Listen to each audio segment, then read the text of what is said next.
இறை ஒளியர் Joseph Lewis ரவேல். மண்ணில் தோன்றிய மாந்தரிலே தன்னலம் மறந்த தியாகிகளே விண்ணில் ஒளிரும் தீபமாவர். அவர்களிலே ஒருவராய் மனிதரிலே மாணிக்கமாய் திகழ்ந்து புனிதத்தில் மிளிர்ந்த இறை ஒளியர் ஜோசப் லூயிஸ் ரவேல்.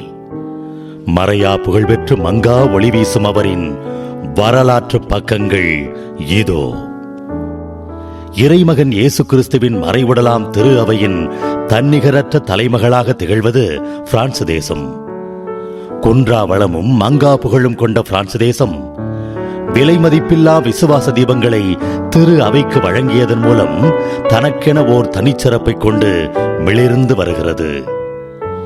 இயற்கை எழில் நிறைந்த இத்தேசத்தில் மலர்ந்து மறைத்தூது பறவைகளாக பாரெங்கும் பரமன் இயேசுவின் நற்செய்தியை கொண்டு சென்ற மறைபணியாளர்கள் ஏராளம்.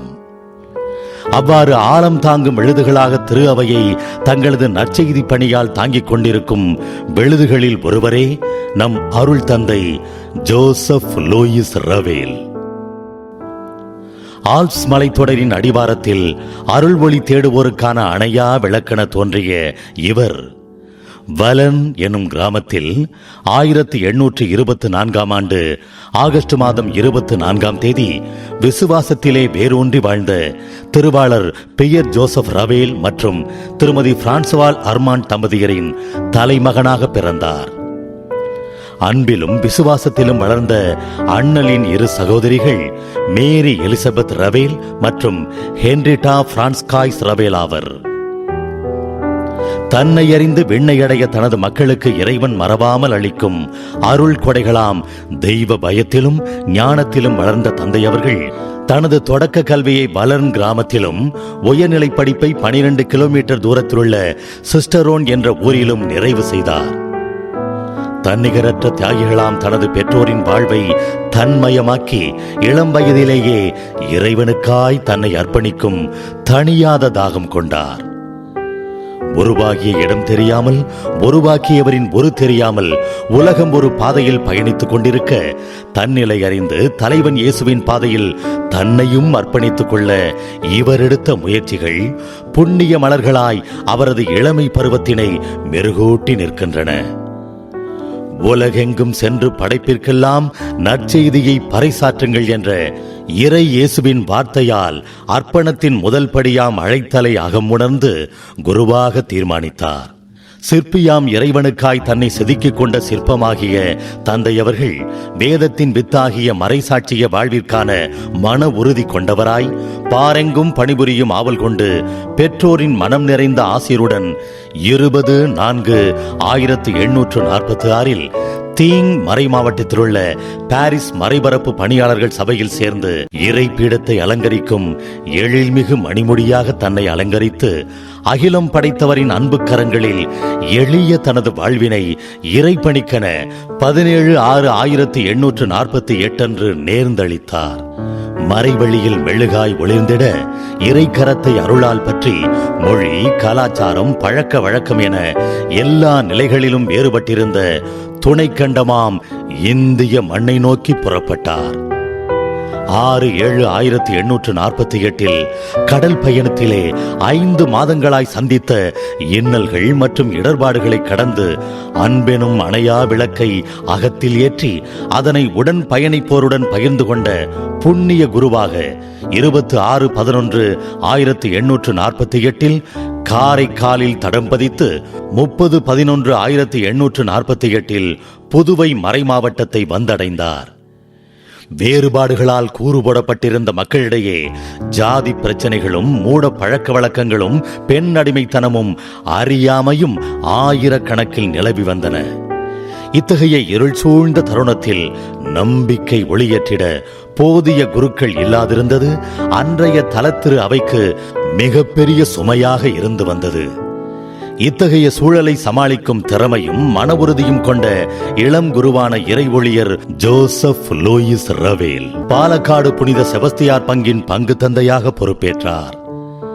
தான் பெற்ற நன்மையை தரணியோடு பகிர்ந்து மகிழ்வது துறவரம் என்பதை தவறாமல் உணர்ந்திருந்த தந்தையவர்கள் தான் அறிந்த பெரும் நன்மையாம் இயேசு கிறிஸ்துவை தனது தியாக வாழ்வாலும் சேவையாலும் மக்களுக்கு அளிக்க மனமு வந்தவராய் மக்களின் மொழி கற்று அவர்களின் அறியாமை இருளகற்ற திண்ணை பள்ளிக்கூடம் ஆரம்பித்து கற்பித்து வந்தார்.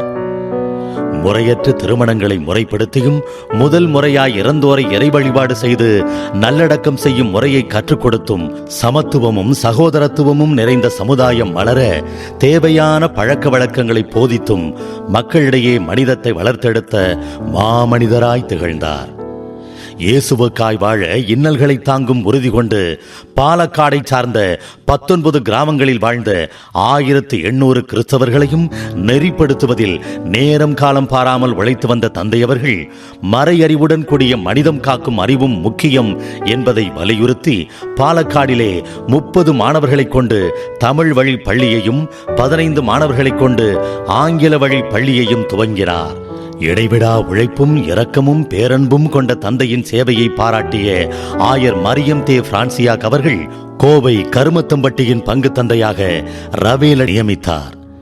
சாதி வெறியும் சமய பாகுபாடும் சமத்துவமில்லா சமூக நெறியும் சூழ்ந்திருந்த கோவை மண்ணின் இருள் களைய குன்றா விளக்காய் திகழ்ந்த தந்தையவர்கள் கருமத்தம்பட்டி மற்றும் அதன் 19 கிளை பங்குகளில் ஆயனாய் நின்று அறவழியில் மக்களை நடத்தி பரமனின் நிகரற்ற கருவியாய் பாங்குடன் பணிகள் பல ஆற்றி வந்தார். அண்ணலின் வாழ்வைக் கண்டு அதிசயித்த மக்களில் ஒரு மகளே கருமத்தம்பட்டி ஜெபமாலை அன்னையின் தேர் திருவிழாவைக் கண்டு ஆசி பெற வந்திருந்த மரியநல்லூரைச் சேர்ந்த 18 வயது நிரம்பிய இளம்பெண் சபரியம்மாள். இறை தூண்டுதலால் உந்தப்பட்ட இவள் தனியாத வேட்கை கொண்டவளாய் தானும் குருவாக விரும்புவதாய் தந்தையிடம் தெரிவித்தார். அவளின் அறியாமை கலந்த ஆர்வத்தைக் கண்டு நகைத்த தந்தையவர்கள் அவள் தேர்ந்து கொள்ள வேண்டியது கன்னியர்களுக்கான துறவற வாழ்வு என்பதை அறிவுறுத்தியவராய் ஆண்டவரின் திட்டமறிந்து அதற்கான முயற்சி எடுப்பதாக வாக்களித்தார். புதிய கன்னிய சபை தோற்றுவிப்பதற்கான ஆலோசனையை ஆயர் பர்து அவர்களிடம் கேட்க நன்கு ஜெபித்து முடிவெடுக்குமாறு ஆயர் அவர்களால் வலியுறுத்தப்பட்டார்.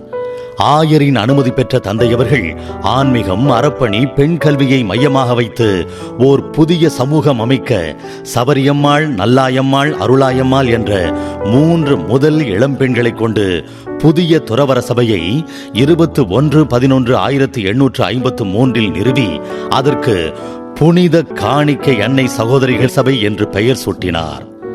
தான் ஏற்படுத்திய சபையின் கன்னியரை தனது மக்களாகவே பாவித்த தந்தையவர்கள் தானே அதன் ஆன்ம குருவாகவும் இருந்து வழிநடத்தினார். பிறரன்பு கட்டளையின் உயிருள்ள போதனையாக என்ற விருதுவாக்கை உயிர் பண்பாக ஏற்கும் கன்னியர்கள் ஆண், பெண், இளையோர் மற்றும் முதியோர்களுக்கான பிறரன்பு பணிகளில் தங்களையே அர்ப்பணித்துக் கொண்டவர்களாய் மக்களின் ஆன்மீக மற்றும் உலகியல் தேவைகளை நிறைவேற்றும் சிறந்த சபையாகி சாட்சிய வாழ்வு வாழ்ந்திட கற்பிக்கப்பட்டனர். சவால்கள் நிறைந்த சரித்திர வாழ்விலே 3000 4000 வரை கிறிஸ்தவர்களை விசுவாசத்தில் வேரூன்ற வைத்த பெருமை தந்தையையே சாரும். இவரின் இடையறா முயற்சியின் கனியாக 1859 கோவையில் தோற்றுவிக்கப்பட்டதே பெண் குழந்தைகளுக்கான விடுதியும் கருமத்தம்பட்டியின் ஆண்களுக்கான விடுதியுமாகும். 1861 ஆண்டு பாலக்காடு பங்கு தந்தையாக பொறுப்பேற்று அங்கு நிலவி வந்த சில சிக்கலான பிரச்சனைகளுக்கு சுமூகமான தீர்வு கண்டார். மாற்றங்களால் மாறாத மாணிக்கமாய் திகழ்ந்த தந்தையவர்கள் தான் மாறாது வளர்த்து கொண்ட விசுவாசத்தின் வழியில் மக்களை இட்டுச் செல்ல 1865 வெலிங்டன் பங்கு தந்தையாக பொறுப்பேற்று மக்களை சந்திப்பதிலும் மறையறிவு தந்து திருமுழுக்கு பெற உதவி புரிந்தும் முறையற்ற திருமணங்களை சரி செய்தும் நல்லாயனாய் வலம் வந்தார். அங்கு ஆண்டவரின் திருமுழுக்கில் அவர் இணைத்த மக்களின் எண்ணிக்கை 57 மற்றும் திருமண அருள் சாதனம் வழி அவர் அமைத்த உன்னத திருக்குடும்பங்கள் 5.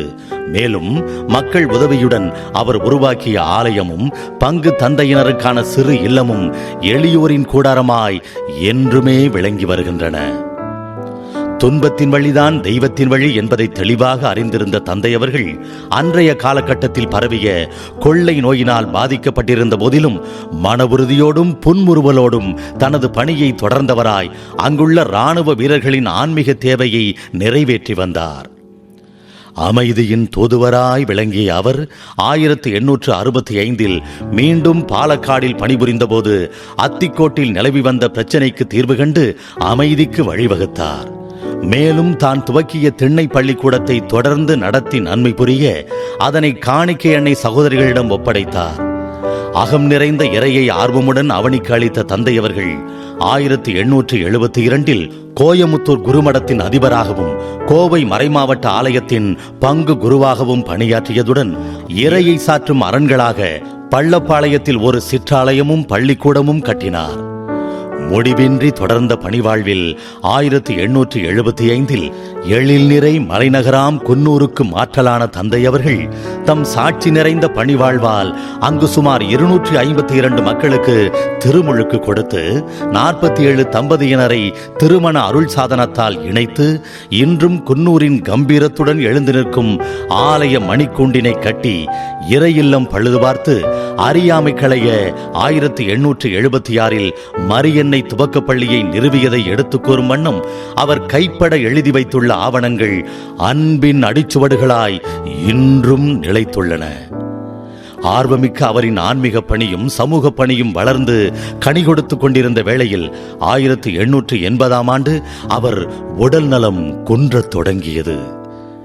மண்ணகத்திலேயே விண்ணகத்தை காணும் கலையை கற்று தேர்ந்திருந்த தந்தையவர்கள் இவ்வுலகத்தை விட்டு பிரிவதை பற்றி சிறிதும் கவலையற்றவராய் தொடர்ந்து தனது அன்பு பிள்ளையாகிய காணிக்கை அன்னை சபை சகோதரிகளை தேற்றுவதிலும் மக்களை வழிநடத்துவதிலும் நற்கருணைநாதரின் திருப்பாதத்தில் ஆராதனை புரிவதிலும் நாள்களை செலவழித்தார். நலிவுற்றிருந்த நிலையிலும் நற்கருணையின் முன் முழந்தாளிட்டு மன்றாடி பேச்சிழந்த நிலையிலும் விசுவாசம் அழியாது என்று அறிக்கையிட்டு மரண வேதனையிலும் மறவாது ஜெபித்து வந்த இந்த ஜெப வீரரின் இறுதி நொடிகள் இறை சந்திப்பின் புனித நேரமதை பறைசாற்றியது என வியந்தும் கண்களில் கண்ணீர் பணித்தும் துயரில் ஆழ்ந்தனர் பலர்.